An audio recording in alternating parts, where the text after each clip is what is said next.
Hey everyone, so I thought this would be a good beginning of the year type of video. It's essentially going over how I budget my paychecks and how I contribute to my savings. So if you're new here, I am a family medicine resident. So that means if you Google my salary, you kind of have a good idea of where I'm at. My husband is also a resident, so this budgeting is including myself and my husband as well. In the last year, I have been able to save with my resident salary $80,000. And it's actually more than that now that I'm filming. If you look here, this is my Excel file. I have my income listed on the left, and it changes with a few dollar differences because I am salary based.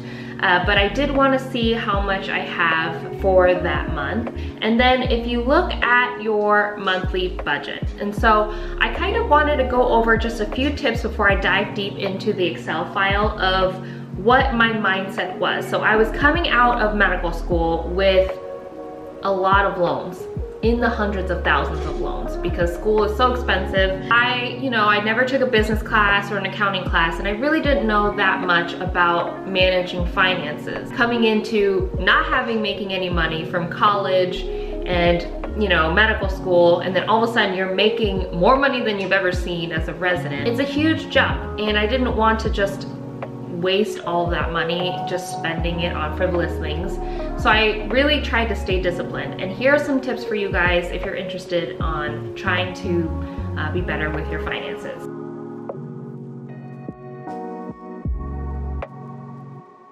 Number one was something that I definitely tried to stick by, and it's if you can't afford 3 times the amount of the object that you want, then I would hold on buying. So for example, I really wanted this Kate Spade purse to look more professional, and it was $200. And I had to ask myself, am I willing to pay $600 for this, or can I afford that? And if you can't, then maybe hold off until you have a little bit more savings. Number 2, and this kind of goes in with number 1, give yourself some time before impulsively buying. I recommend paying off your credit card every single month. Bite the bullet. Pay the full amount of your credit card. That will save you so much money. I would recommend allotting a certain amount that you can spend on your credit card, so that way you're not accumulating so much expenses that you're not able to pay it off in the 30 days. The next one, and I have to do this, but cancel subscriptions. If there is something you are not using, cancel it.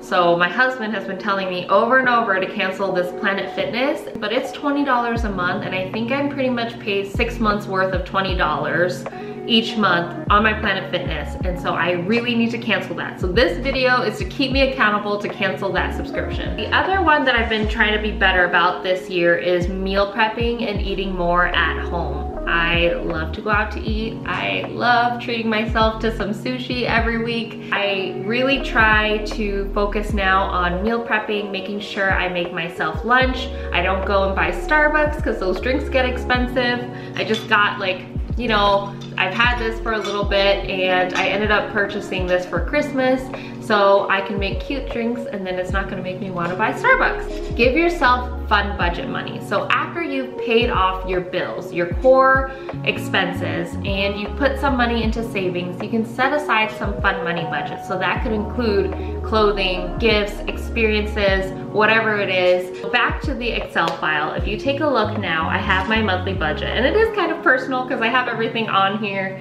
I have my rent, which is $1,500. We wanted a nice big space, and I didn't feel like I needed 2 bedrooms, so that actually saved us quite a bit of money. Instead, we put it in towards a 2 garage just to protect our cars. Our groceries, I kind of want to decrease that amount if I can, but I would say we spend about $100 each trip to the grocery store. Our gas is pretty affordable. I literally live 5 minutes away from where I work, so I rarely fill up my gas, and that's been really nice.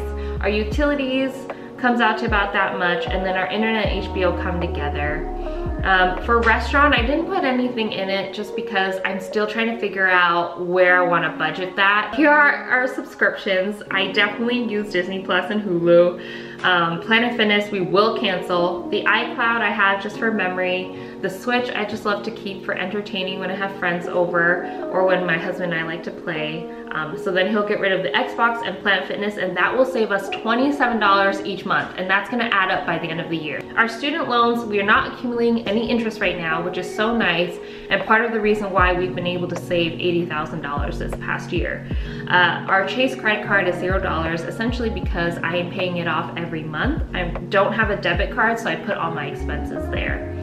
For a loan repayment, usually you don't want to have this large amount in your bank account if it's not, I guess, like from what financial advisors would say, you want to use that amount to accumulate investing interest.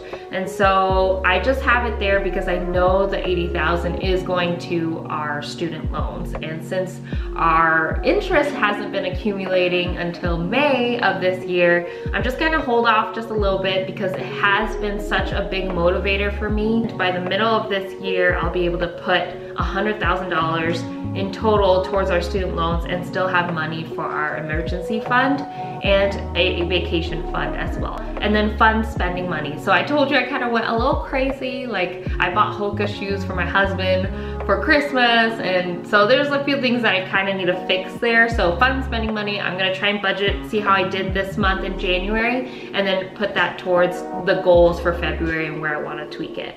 And then monthly savings contributions. So at the end of this month, I'm gonna see how much I've been able to put towards my savings to hopefully reach that $100,000. So yeah, this is my Excel file.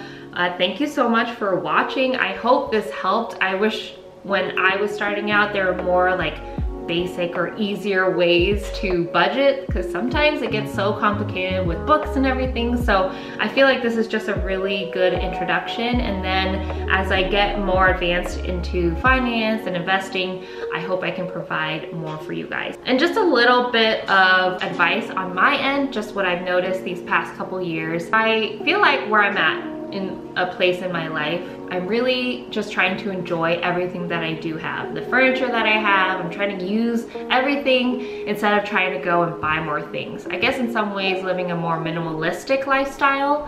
I know that where I'm at is where someone else would hope to be. So really just appreciating what you have and giving yourself time to just get to where you want to be. If you have a significant other, definitely discuss your financial goals with your partner. I think that was the first thing my husband and I talked about when we first started dating, was to see if our financial goals aligned. So hopefully you guys like this video. If you're interested in seeing how I budget more of my paychecks or how each month is starting to look, please let me know down below. And I have another video coming up, reset routine, kind of showing you my career goals and personal financial YouTube goals too. So if you're interested in seeing that, stay tuned for that next video coming out next week. So I'll see you guys soon. Thanks so much for watching. I'll see you in the next one. Bye. Mwah.